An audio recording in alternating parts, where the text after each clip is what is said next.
On Christmas Eve, I woke up to an empty house. My family had quietly left that morning for a luxury vacation without me. I didn't cry. Instead, I did something else. 5 days later, they returned, shouting the moment they walked through the door. That morning, the silence didn't seem strange at first. I'm usually the first one up, but since we were supposed to leave together that afternoon for our big family trip, a 5-hour drive to a winter resort with extended family, matching pajamas, and all, I figured they were out running last-minute errands. The clock read 9:42 a.m., not early, not late. I expected to hear my mom giving packing instructions or my sister complaining about her hair straightener. Instead, nothing. The hallway light was still on from the night before. The sink had one plate, mine. Downstairs, there were no bags, no coats, no keys, and no cars in the driveway. I called my mom, but her name wasn't in my contacts. I searched again. None of my family's numbers were there. My call log was wiped clean. My coworker texts were still there, but my family was gone from my phone completely. Then I remembered my younger brother borrowing my phone the night before, saying he wanted to check the weather. I hadn't thought twice about it. Now I knew why. I tried dialing my mom's number from memory, but a man answered, a stranger. I asked if the number might have changed hands, but he just said wrong number and hung up. Panic didn't hit right away. It was more like a slow, sinking disbelief, like waiting for someone to shout, "Gotcha!" But no one did. The house felt frozen in place, the fridge humming, the heater running, my suitcase still by the door. I realized they hadn't forgotten me. They'd chosen to leave. I checked social media. No posts, no group chat updates, nothing. They weren't just gone. They were hiding it. That's when I remembered my uncle's number. He always keeps the same one. I called. He answered, slightly out of breath. "Where are you?" he asked. "In the kitchen, at home," I said. There was a pause, then background noise, laughter, car tires crunching snow, someone asking, "Wait, is that her?" "Oh, they left early this morning," he said. "Changed plans last minute, thought it'd be funny. You know how your brother is." He kept talking, saying they figured I'd just drive up myself, that it was only a 5-hour trip. Then I heard my brother in the background. It's kind of nice without the sarcasm patrol for once. My sister laughed. My uncle chuckled nervously and said they left my pass at check-in if I still wanted to come. I looked around the kitchen at the grocery list I'd written and said, "Yeah, thanks for letting me know," before hanging up. I didn't yell or cry. I just stood there. People say betrayal feels like a punch. It didn't. It was slower, colder, like falling into ice water and realizing no one's coming to help. This wasn't the first time they'd done something cruel. Maybe not like this, but close. My family's always had a warped sense of humor. I was the one who could take a joke, which really meant I wasn't allowed to get upset when they crossed the line. I was supposed to be on that trip. I helped pay for the rental, the utilities, the gas. I even bought groceries for the drive and reminded them about my sister's boyfriend's allergy meds. He got to go, by the way. They all left me behind as a joke. I went upstairs, opened my closet, and pulled out another bag, the one with important documents and a few old pay slips I'd saved. I sat on the bed, zipped it up, and looked around. I didn't cry or feel angry yet. That would come later. What I felt was finality. Not in a dramatic way, just done. Like a chapter had ended, and I wasn't turning back. 5 days later, they'd come home, open the door, and start screaming. It didn't really start with the vacation, though. People always want a clear turning point in stories like this, but sometimes things decay slowly. I'm the second oldest of four. My brother, 25, tried starting a business that failed but still gets called the ambitious one. I'm 23 and have worked full-time since I was 18. My sister's 21, still in college, and my youngest brother, 18, just started university. From the outside, we looked like a typical, noisy, half-functional family. But if you looked closer, you'd notice how often I was the joke, how often my things went missing or got broken by accident. Sure, some of it was normal sibling teasing, but it's different when the adults join in. When your mom laughs as your siblings replace the candles on your birthday cake with hot sauce ones, and your dad says, "Relax, it's just a joke," after you find your bed sheets in the freezer. It's hard to explain that kind of family humor to anyone who didn't grow up with it. It doesn't seem like much at the time. You tell yourself it's harmless fun. You become the one who can take a joke. Then one day, you realize you never were part of the joke. You were the joke.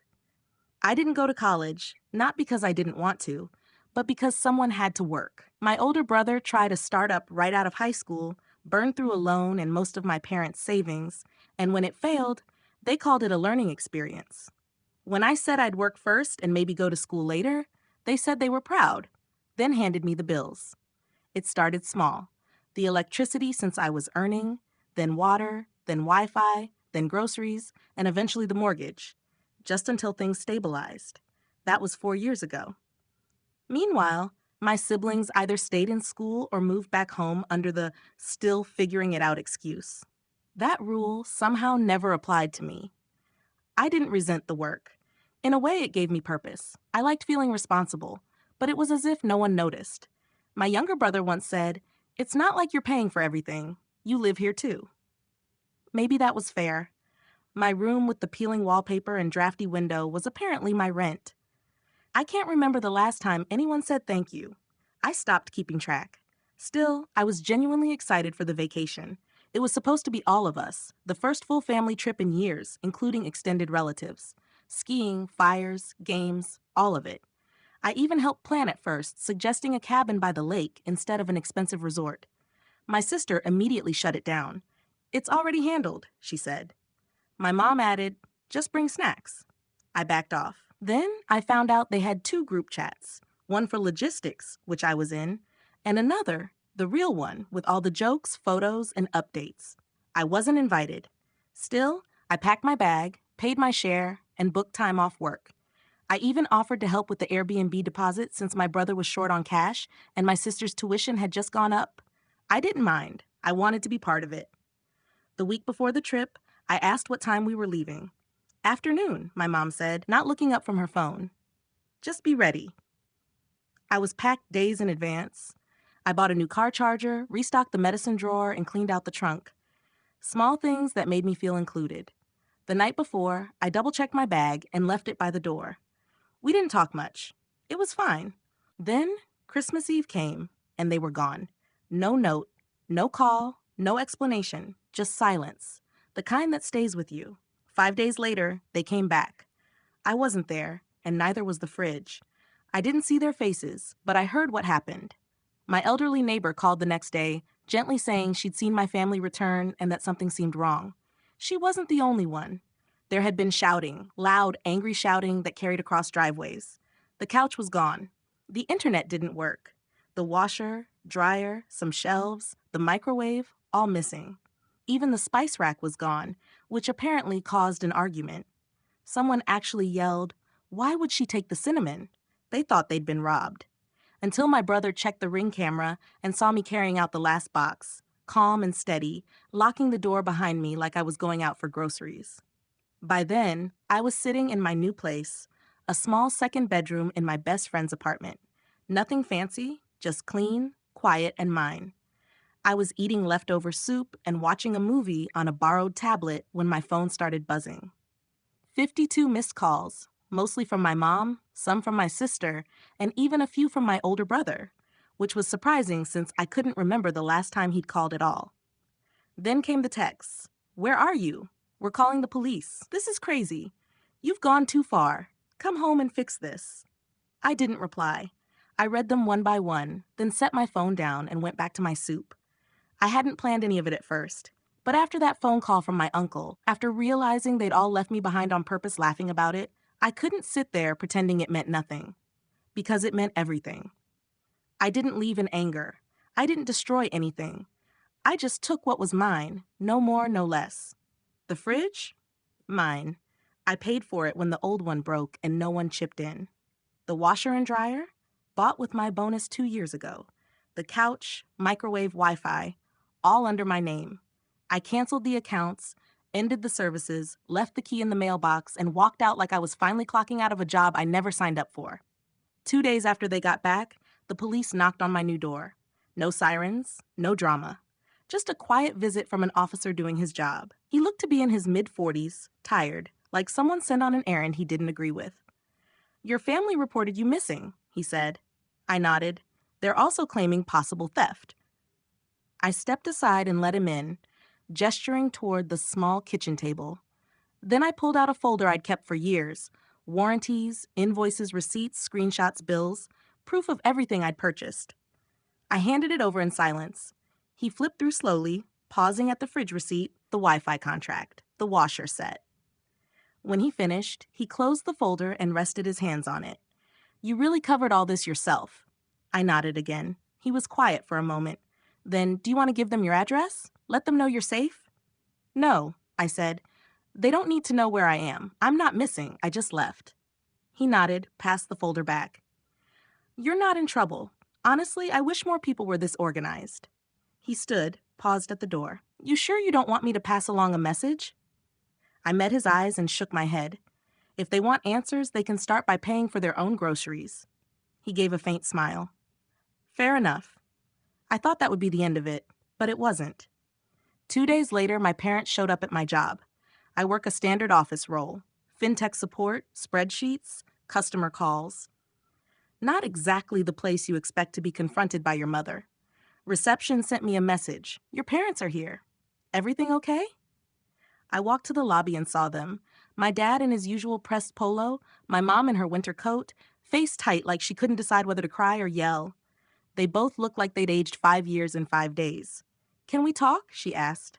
I didn't answer. My dad spoke first. "You're seriously doing all this over a prank?" "Nah." "Are you okay?" "Not, we're sorry. Just blame."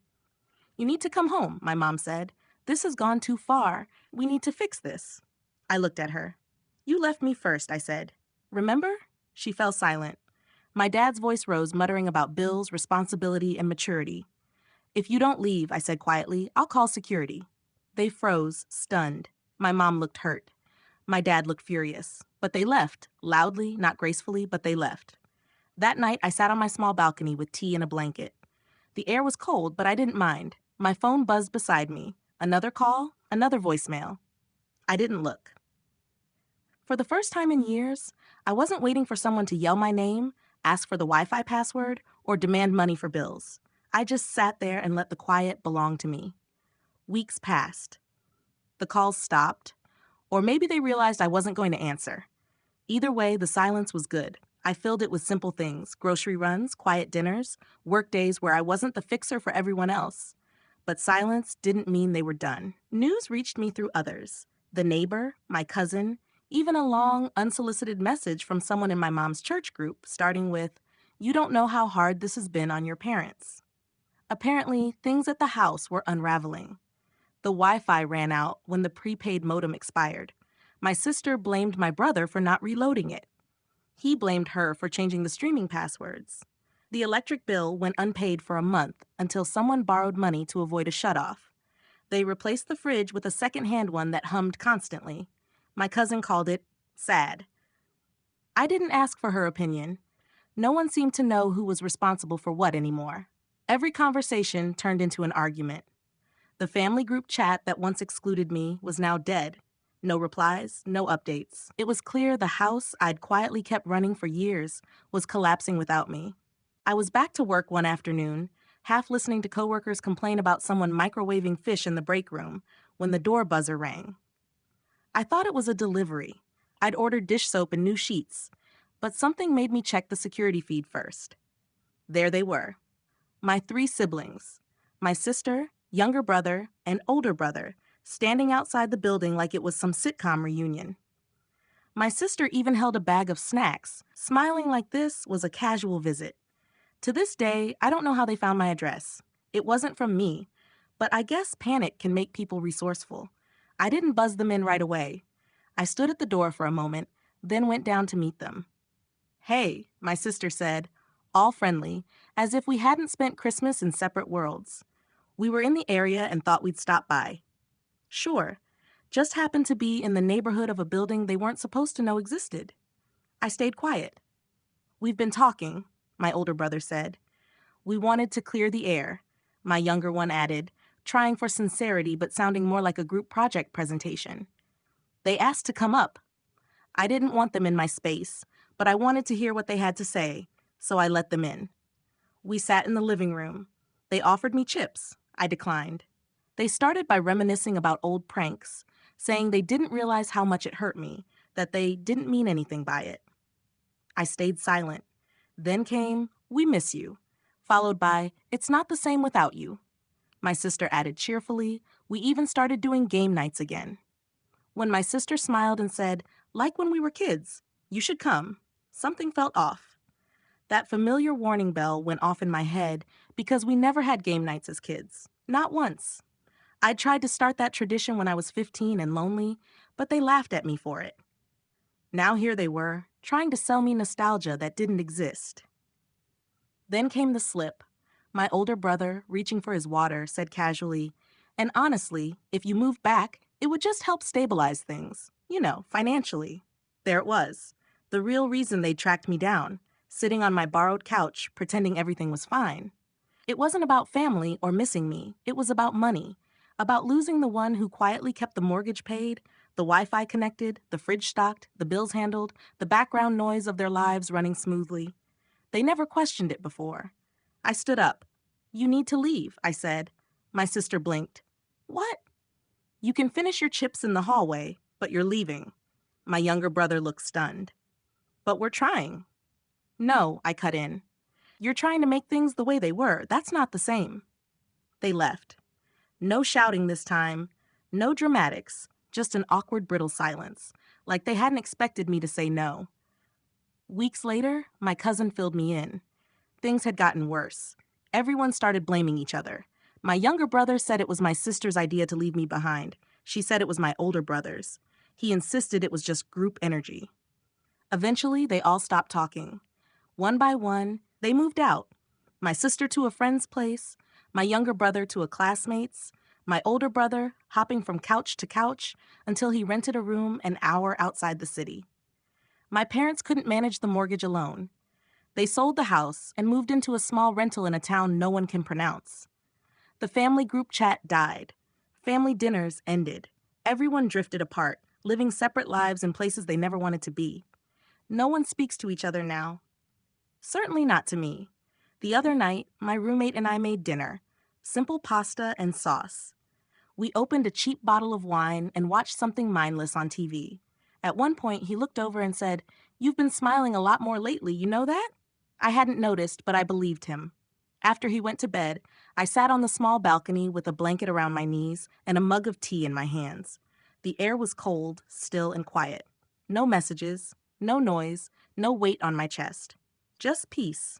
I never wanted revenge. I just wanted freedom. And now I have it. They used to say I wasn't really part of the family. Turns out they were right. I was the foundation, and they only realized it once I was gone. Sometimes I wonder if I went too far. Not often, but sometimes. What do you think? Let me know in the comments. And if you want more stories like this, don't forget to subscribe and turn on notifications.